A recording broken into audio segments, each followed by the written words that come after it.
Assalamualaikum warahmatullahi wabarakatuh.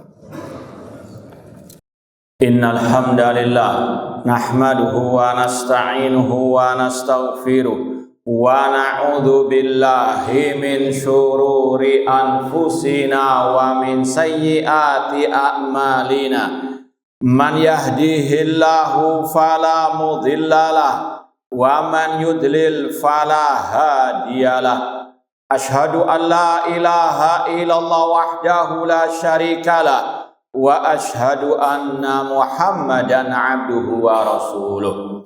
Ya ayyuhalladzina amanu taqullaha haqqa tuqatih wa la tamutunna illa wa antum muslimun. Ya ayyuhan nasu taqu rabbakum alladzi khalaqakum min nafsin wahidah wa khalaqa minha zawjaha wa batha minhuma rijalan katsiran wa nisaa'a wattaqullaha alladzi tasaaluna bihi wal arham innallaha kana 'alaikum raqiba. Ya ayyuhalladzina amanu taqullaha wa qulu qawlan sadida yuslih lakum a'malakum wa yaghfir lakum dhunubakum wa may yuti'illaha wa rasulahu faqad faza fawzan 'azima. Amma ba'd, fa inna asaqal hadits kitabullah wa khairal hadi hadi Muhammadin sallallahu alaihi wasallam wa syarrul umuri muhdatsatuha wa kullu muhdatsatin bid'ah wa kulla bid'atin dhalalah wa kulla dhalalatin finnar. Ma'asal muslimin, ikhwani fillah wa akhwati, bapak-bapak, ibu-ibu, saudara-saudariku rahimani wa rahimakumullah. Alhamdulillah, segala puji bagi Allah Subhanahu wa taala yang mempertemukan kita kembali dalam kajian tafsir juz amma oleh Fadilatul Syekh Abdurrahman bin Nasir As-Sa'di rahimallahu taala. Semoga Allah Subhanahu wa taala senantiasa menambahkan kepada kita ilmu yang bermanfaat dan al-amal as-saleh. Kita masih dalam pembahasan tafsir surat Al-Adiyat. Terakhir kita bahas ayat yang ke-6. Innal insana lirabbihi lakanud. Sesungguhnya manusia betul-betul mengkufuri nikmat Rabbnya atau tidak mensyukuri Rabbnya. Ini sudah kita bahas. Kemudian ayat selanjutnya Allah berfirman, wa innahu ala dzalika lasyahid.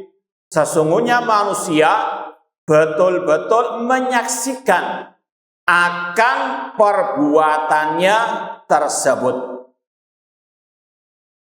Kita baca ucapan Asy-Syaikh Abdurrahman As-Sa'di rahimahullah, makna dari innahu ala dzalika lasyahid ai innal insana ala ma ya'rifu min nafsihi minal man'i wal kanadi lasyahidun bidzalika. Ini tafsir yang pertama. Nanti akan ada penafsiran yang kedua tentang makna dari kata ganti atau ad-dhamir innahu, sesungguhnya dia.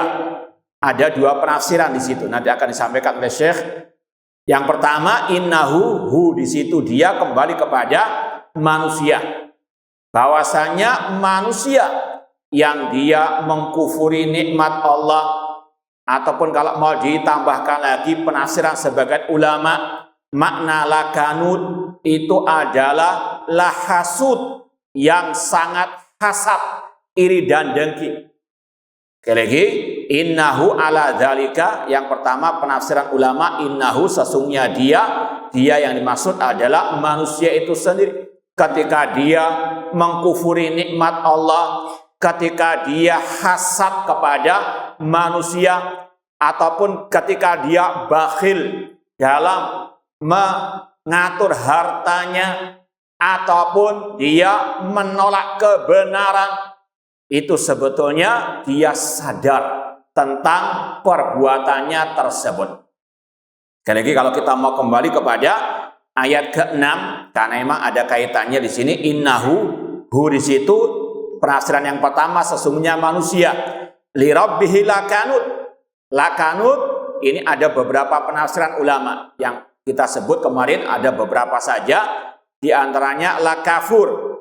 Lakanut sesungguhnya manusia itu sungguh-sungguh kufur, yaitu tadi mengkufuri nikmat Allah.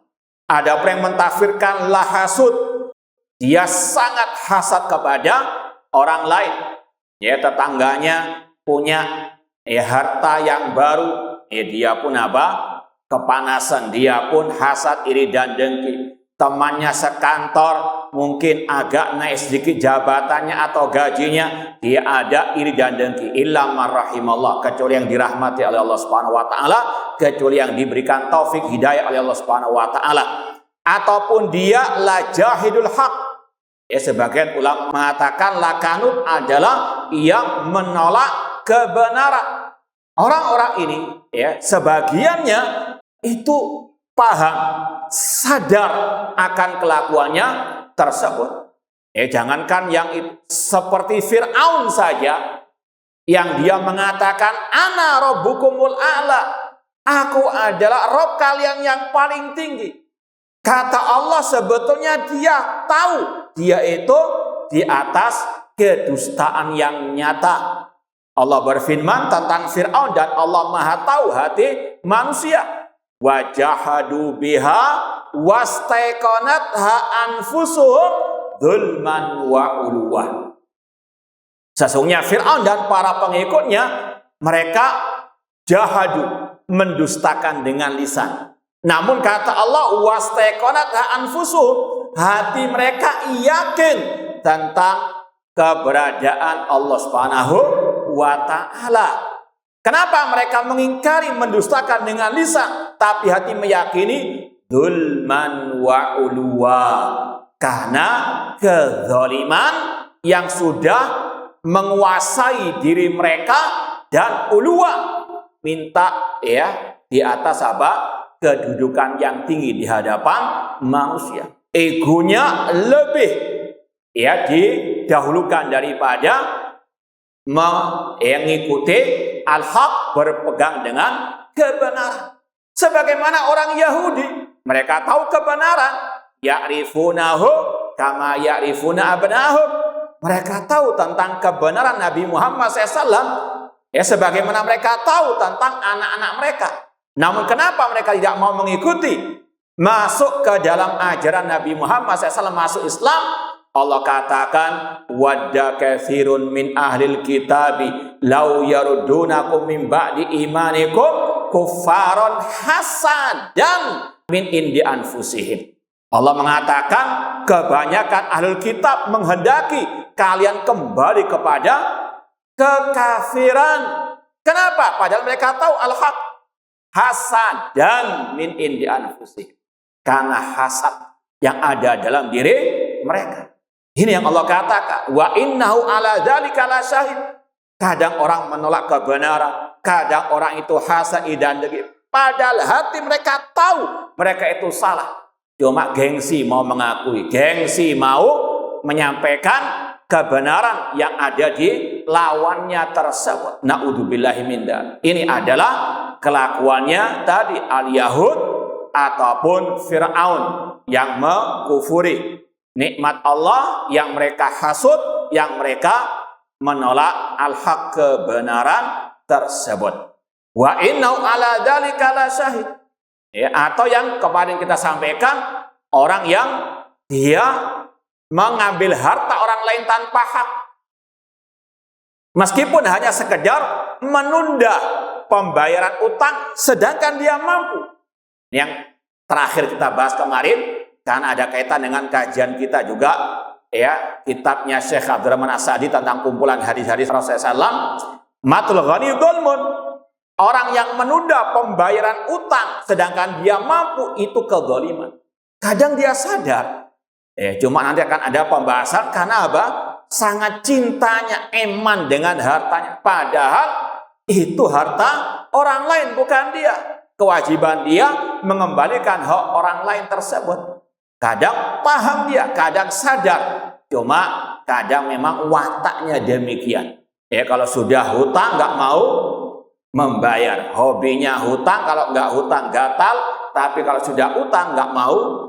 Ini penyakit, wataknya demikian. Dia sadar itu keliru, cuma tadi ego ataupun hasad ataupun kecintaan kepada dunia menguasai dirinya, sehingga dia pun lakanut. Di antara makna lakanut, bakhil, tidak mau menunaikan hak orang lain, di antaranya hak masalah harta. Padahal ya Rasul bersabda, la tu'addunnal huquqa ila ahliha yaumal qiyamah. Dalam Sahih Muslim ada bab tentang tahrimud dzulm, haramnya kezaliman.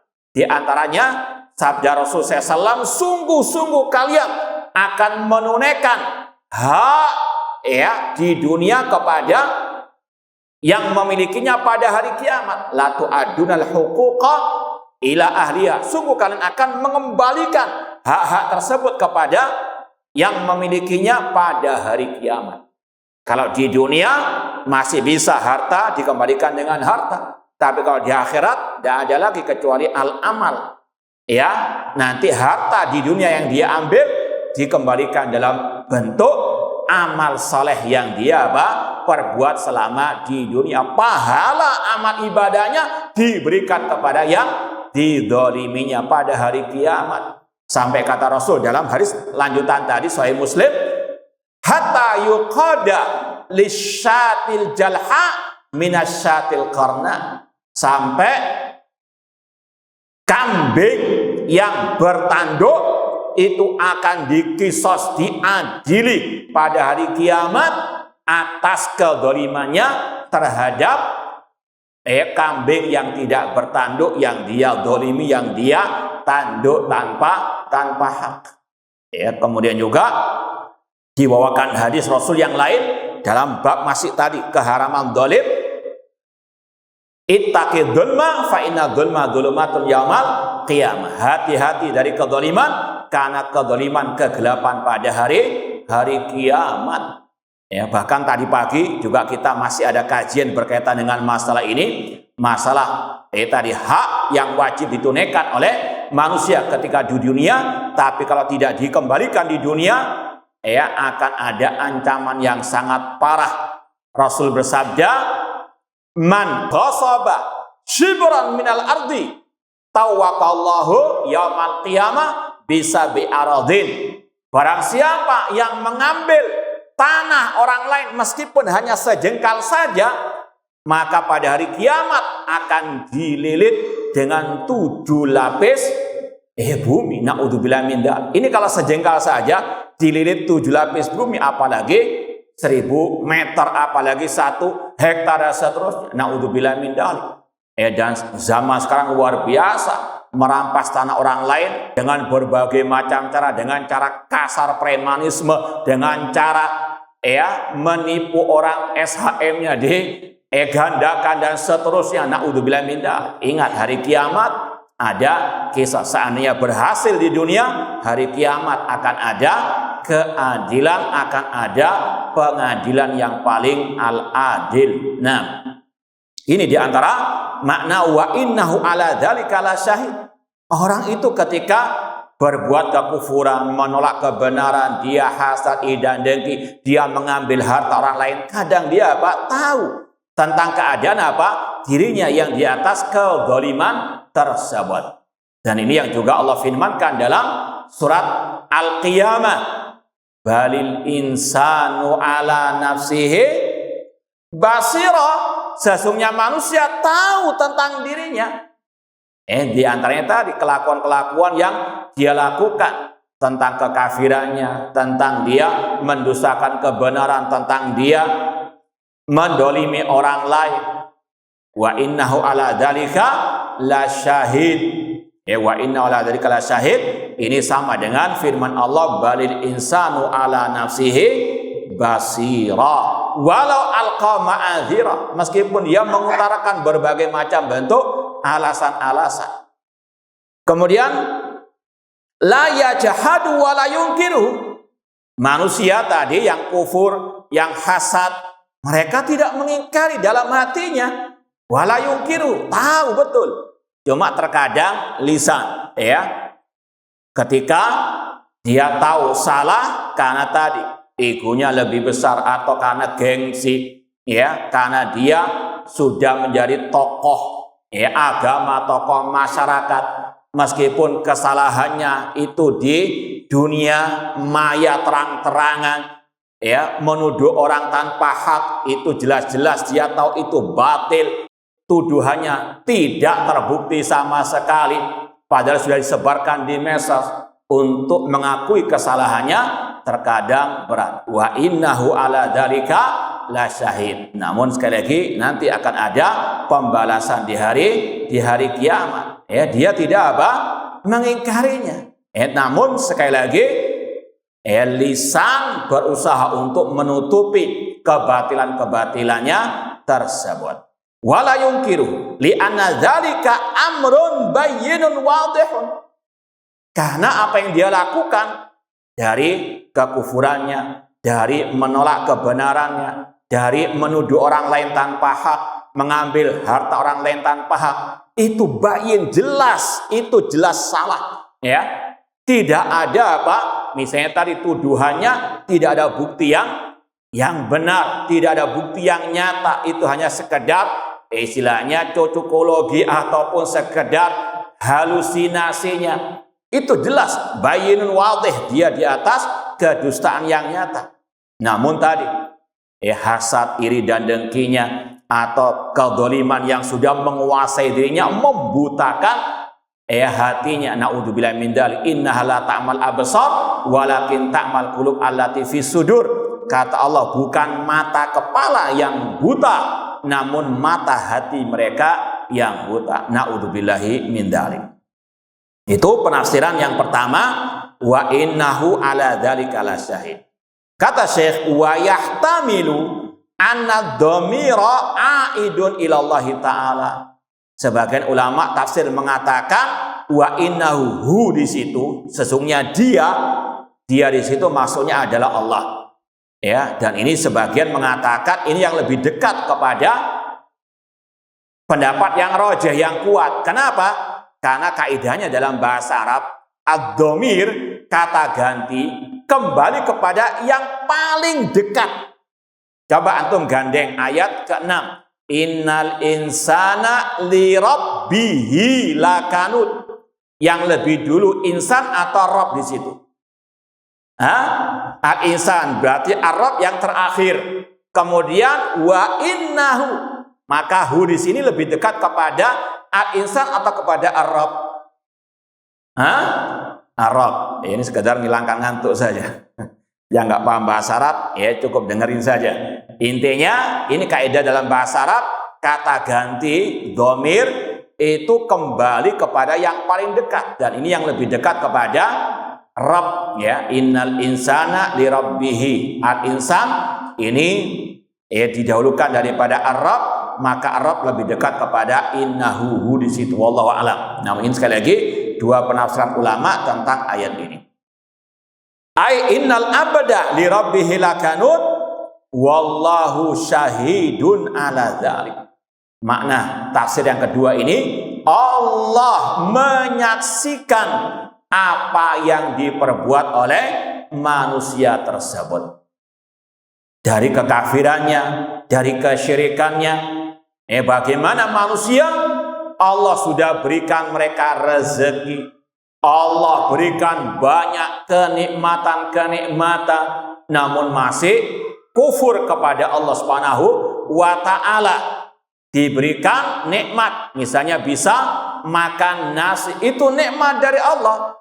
Wa anzala minas sama'i ma'an fa akhraja bihi minas thamarati rizqan lakum fala taj'alu lillahi andada wa antum ta'lamun. Dialah Allah yang menurunkan air hujan dan dengannya Allah tumbuhkan tumbuh-tumbuhan. Demikian pula dengan tanaman-tanaman, yang tadi tanaman padi Allah keluarkan untuk menjadi rezeki bagi manusia. Allah katakan fala taj'alulillahi andad, maka jangan membuat tandingan-tandingan bagi Allah. Kalau Allah yang memberikan rezeki tadi, maka apa? Wajib mensyukuri nikmat Allah. bersyukurnya kepada Allah.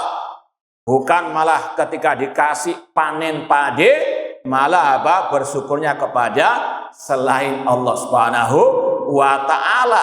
Na'udzubillahi min dzalik. Allah yang menciptakan segala sesuatu bagi manusia, di antaranya hewan ternak, sapi, kambing, ayam, kerbau. Tapi sebagian orang mempersembahkannya kepada selain Allah, kepada jin-jin dan seterusnya. Ini sekali lagi, Allah ala dzalika la syahid. Allah Maha menyaksikan. Dan ini kata para ulama mengandung unsur at-tahdid, ancaman. Hati-hati kalau kalian tidak bersyukur kepada Allah, Allah akan menyiksa di akhirat, bahkan di dunia juga. Sebagaimana kata Rasul, la'anallah man dzabaha li ghairillah. Dalam Sahih Muslim, Allah melaknat orang yang menyembelih bukan karena Allah. Yang menciptakan sapi, menciptakan kerbau, kambing, Allah Subhanahu wa ta'ala. Tapi kenapa kok dipersembahkan hewan tersebut kepada Nyi Loro Kidul, kepada jin-jin dan seterusnya? Ini syirik kepada Allah Subhanahu wa ta'ala. Makanya tadi ketika imam ketika rakaat kedua tadi membaca surat Luqman, ini kita baca ayatnya, ada kaitan dengan pembahasan ini. Allah berfirman, alam taro annallaha yulijul laila fin nahar wa yulijun nahara fil lail wa sakhara syamsa wal qamar kullu yajri ila ajalin musamma wa annallaha bima ta'maluna khabir. Tidakkah engkau memperhatikan bahwasanya Allah yang memasukkan malam ke dalam siang, memasukkan siang ke dalam malam, artinya yang mengatur alam semesta ini adalah Allah, dan Allah yang menundukkan matahari dan bulan, semuanya berjalan sesuai dengan ketentuannya, dan Allah Maha melihat apa yang kalian perbuat. Setelah Allah menyatakan tentang rububiyahnya, tentang pencipta langit dan bumi, pergantian malam dan siang, kemudian Allah mengatakan dzalika bi annallaha huwal haq.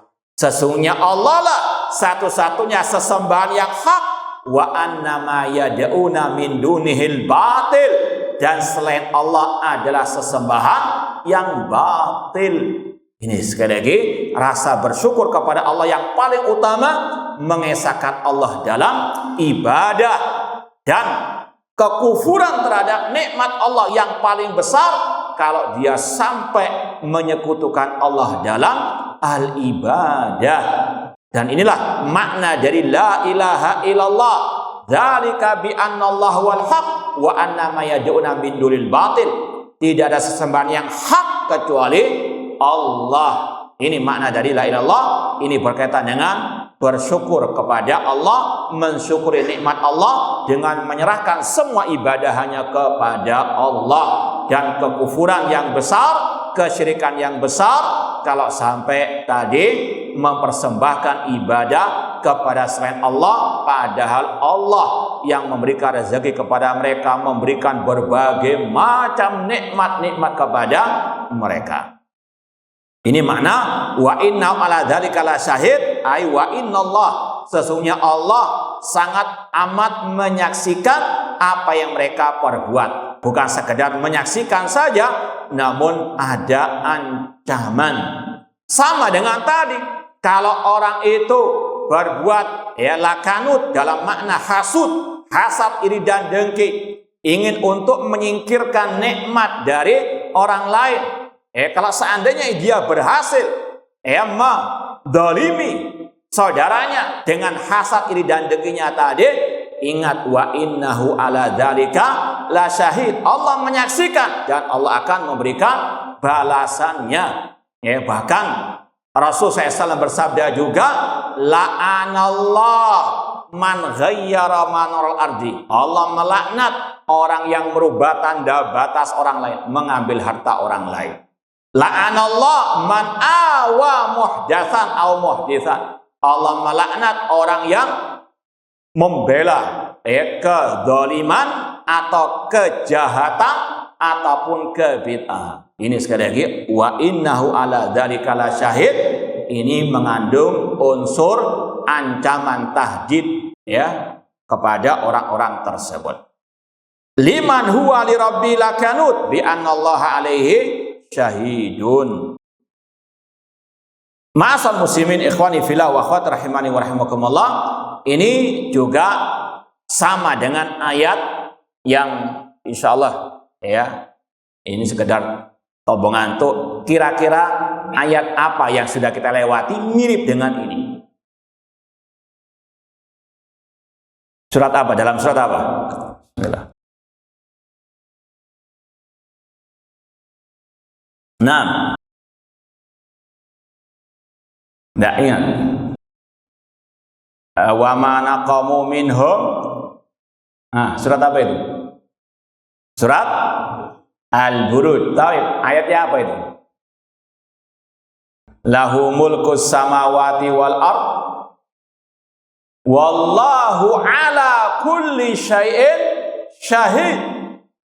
Ketika Allah mengkisahkan tentang ashabul ukhdud, orang-orang yang menyiksa, mendolimi orang-orang yang bertauhid, yang beriman, yang dimasukkan oleh mereka ke dalam parit yang telah dinyalakan api. Allah mengatakan bahwasanya Allah ala kulli syai'in syahid. Allah menyaksikan segala sesuatu tersebut. Ini bukan sekadar Allah menyaksikan kata ulama, namun di situ ada unsur tahdid. Ya, kalau kalian berhasil mendolimi orang-orang yang beriman, yang bertauhid di dunia, Allah menyaksikan, dan di akhirat akan ada apa? Azab yang pedih. Dan Allah katakan demikian, innalladzina fatal mu'mina wal mu'minati tsumma lam yatubu falahum adzabu jahannam walahum adzabu al-hariq. Nah, kemudian ayat yang ke-8 Allah berfirman, wa innahu lihubbil khairi lasyadid. Sesungguhnya manusia itu sangat amat cintanya kepada harta dunia. Wa innahu, ini tafsir yang sudah kita lewati tadi, di antaranya tadi innahul al-insan. Ini pendapat yang juga menguatkan pendapat yang pertama tadi. Yang dimaksud dengan innahu di situ adalah al-insan, manusia. Wa innahu ay al-insan lihubbil khairi. Ada lam di situ, lihubbil khairi lasyadid, ya, atau sangat amat cintanya kepada harta.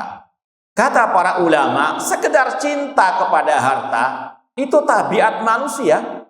Manusia cinta kepada keluarganya, kepada anak istrinya. Ini cinta yang tabii. Tabiat manusia tidak tercela.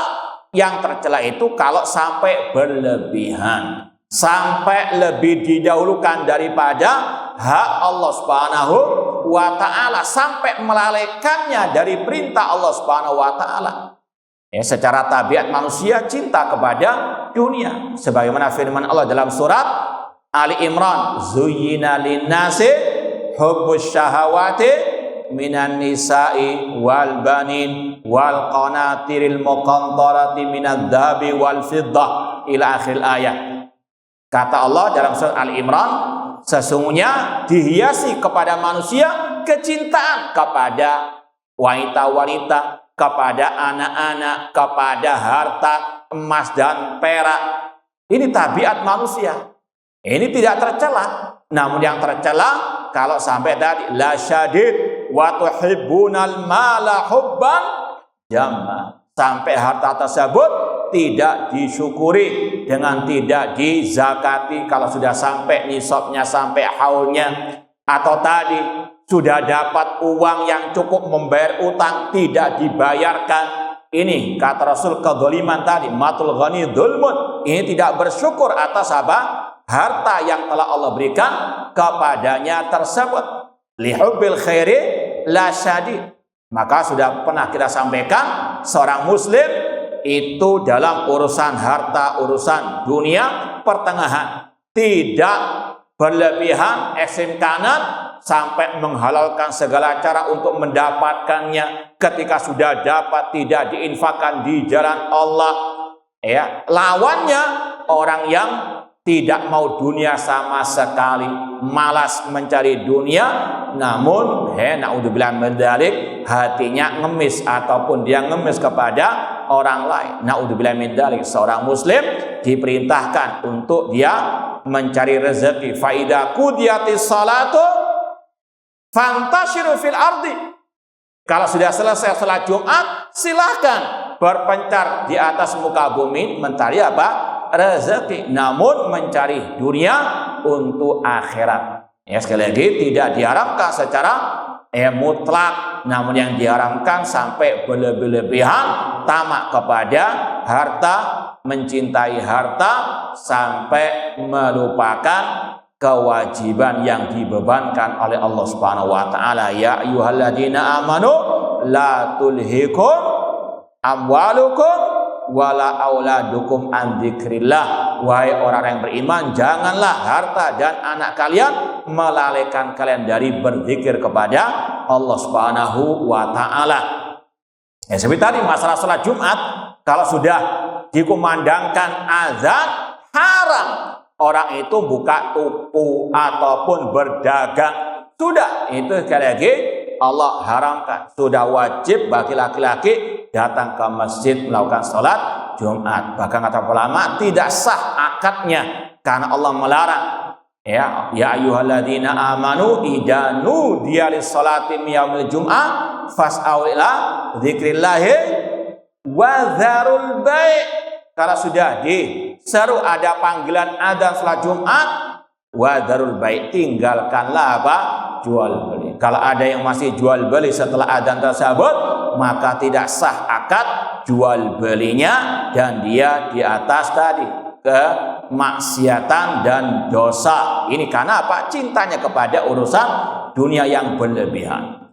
Wa hubbu lidzalik huwa alladhi aujaba lahu tarkal huquqil wajib alaihi. Orang itu meninggalkan kewajiban di antaranya karena sangat cintanya kepada urusan harta tersebut. Masa anak yang nyari harta, mencari uang mulai pagi sampai malam, kok enak saja dikasihkan fakir miskin. Naudzubillahi min dzalik. Allah yang memberikan rezeki kepadanya harta tersebut itu bukan miliknya secara apa? Mutlak. Innalillah, kita semuanya milik Allah Subhanahu wa taala. Ma'asal muslimin ikhwani fillah wa akhwati rahimani wa rahimakumullah. Kemudian kata Syekh, qaddama syahwata nafsihi ala ridha rabbih. Dia lebih mendahulukan hawa nafsunya daripada ridha Allah Subhanahu wa taala. Wa kullu hadza li annahu qasara nadruhu ala hadidda. Karena dia hanya memikirkan urusan dunia yang fana, atau dia gagal paham tentang memahami dunia. Kayaknya dunia itu segala-galanya, kayaknya dunia itu akhir segalanya. Wa ghafala anil akhirah, dia lupa tentang akhirat. Makanya Allah lanjutkan dalam ayat selanjutnya, afala ya'lamu idza bu'sira ma fil kubur. Apakah dia tidak tahu bahwasanya dia akan dibangkitkan dari alam kubur? Ini sekali lagi untuk manusia tidak tamak kepada dunia, tidak menghalalkan segala cara untuk mengambil dunia, maka Allah ingatkan akhirat. Ya, sekali lagi hati-hati kalau Anda mengambil harta orang lain tanpa hak. Seandainya Anda menjadi kaya raya di dunia, ingat di akhirat akan ada hari pembalasan. Ya, Allah ingatkan idza bu'tsira ma fil kubur. Ini juga kita sudah lewati ya beberapa kajian yang lalu. Apa ayatnya kira-kira? Idza bu'tsira ma fil kubur. Surat sebelumnya, surat apa? Apa ayatnya? Wa akhrajatil ardu asqalaha. Bumi akan mengeluarkan apa yang ada di dalamnya. Di antaranya mengeluarkan manusia dari alam kuburnya, mengeluarkan mayit ataupun orang-orang yang telah mati dari alam kuburnya untuk dikumpulkan di padang mahsyar. Ini sekali lagi untuk manusia tidak tamak kepada dunia, tidak menghalalkan segala cara untuk meraih dunia.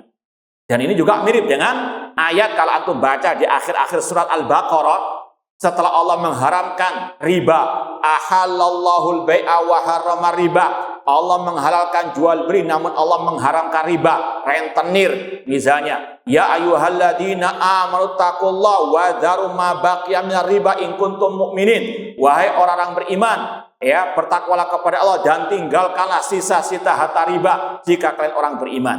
Kemudian ayat-ayat selanjutnya berkaitan dengan utang piutang, wa in kana dzu usratin fanadhiratun ila maisarah. Jika orang yang berhutang ada kesulitan, beri tenggang waktu. Kemudian Allah tutup dengan kata-kata wattaqu yauman turja'una fihi ilallah. Bertakwalah, takutlah kepada suatu hari yang kalian akan dikembalikan kepada Allah Subhanahu wa taala. Sekali lagi ingat, harta ini akan ada pertanggungjawaban di hari kiamat. Kata Rasul, la tazulu qadamu ibni adam min idrabihi hatta yus'al al-arba'in. Tidak akan bergeser telapak kaki manusia dari sisi Allah pada hari kiamat sampai ditanya tentang 4 atau 5 hal, di antaranya an malihi min aina iktasaba fi ma anfaqahu. Dari mana hartanya itu didapat dan untuk apa. Maka sekali lagi seorang muslim harus banyak-banyak introspeksi. Baik, insyaallah kita lanjutkan pada pertemuan yang akan datang. Kurang lebihnya mohon maaf. Wa jazakumullahu khairan. Aqulu qouli hadza wa akhiru da'wana anil hamdulillahirabbil alamin. Wassalamualaikum warahmatullahi wabarakatuh.